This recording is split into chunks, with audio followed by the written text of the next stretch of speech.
భారత్ పాకిస్తాన్ మీద తీసుకుంటున్నటువంటి చర్యల నేపథ్యంలో పాకిస్తాన్ ప్రధాని షహబాజ్ షరీఫ్ అత్యవసర సమావేశానికి పిలుపునిచ్చినట్లుగా తెలుస్తుంది.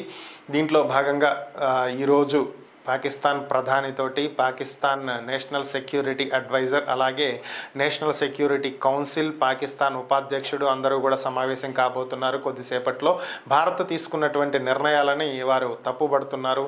ఇప్పటికే ఒక ప్రకటన కూడా విడుదల చేయడం జరిగింది. పాకిస్తాన్ పౌరులకు వీసాలు రద్దు చేయటం అలాగే అటల్ సరిహద్దుని మూసివేయటం, సో ఇవి ఎంతవరకు కరెక్ట్ అని చెప్పి వారు ప్రశ్నిస్తున్నారు. అన్నిటికంటే ముఖ్యంగా ఎప్పటి నుంచో అమల్లో ఉన్నటువంటి సింధు నది ఒప్పందాన్ని ఎందుకు రద్దు చేశారు అని చెప్పి కూడా వారు ప్రశ్నిస్తున్నటువంటి పరిస్థితి. ఓవరాల్గా ఇండియా అయితే పూర్తి స్థాయిలో పాకిస్తాన్ మీద చర్యలకు సిద్ధమవుతుంది. మరి పాకిస్తాన్ అయితే మేమేం చేయలేదు, మాకేం సంబంధం లేదని చెప్పి నోటుకొచ్చిన అబద్ధాలన్నీ చెప్తుంది.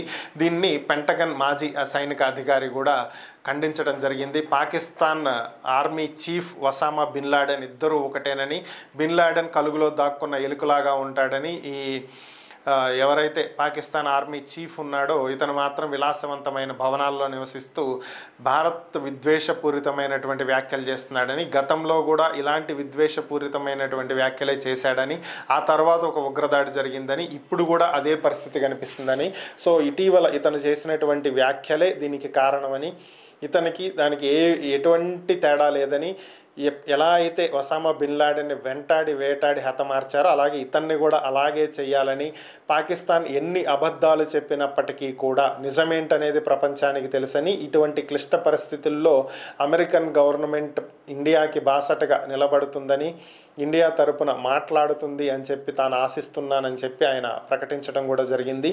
ఓవరాల్గా పాకిస్తాన్ అయితే యుద్ధానికి సన్నద్ధం అవుతుంది. ఎందుకంటే వాళ్ళకి పరిస్థితి తెలుసు, రిజల్ట్ ఏం జరిగిద్ది అనేది కూడా తెలుసు.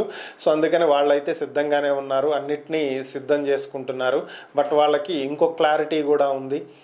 ప్రపంచంలోనే అత్యంత ప్రభావవంతమైనటువంటి ఆర్మీ కలిగినటువంటి దేశం ఇండియా. అలానే ప్రపంచ జీడిపిలో 3-4 స్థానాల్లో ఉన్నటువంటి భారత్ జోలికి వెళితే ఏం జరిగిద్ది అనేది కూడా వాళ్ళకి బాగా తెలుసు. పాకిస్తాన్ చైనా సపోర్ట్ చూసుకుని ఇటువంటి వెర్రి వేషాలన్నీ వేస్తున్నటువంటి పరిస్థితి. ఓవరాల్గా నెక్స్ట్ ఏం జరిగిద్ది అనేది, ఎంత మూల్యం చెల్లించుకోవాల్సి వస్తుంది అనేది త్వరలోనే చూస్తారు.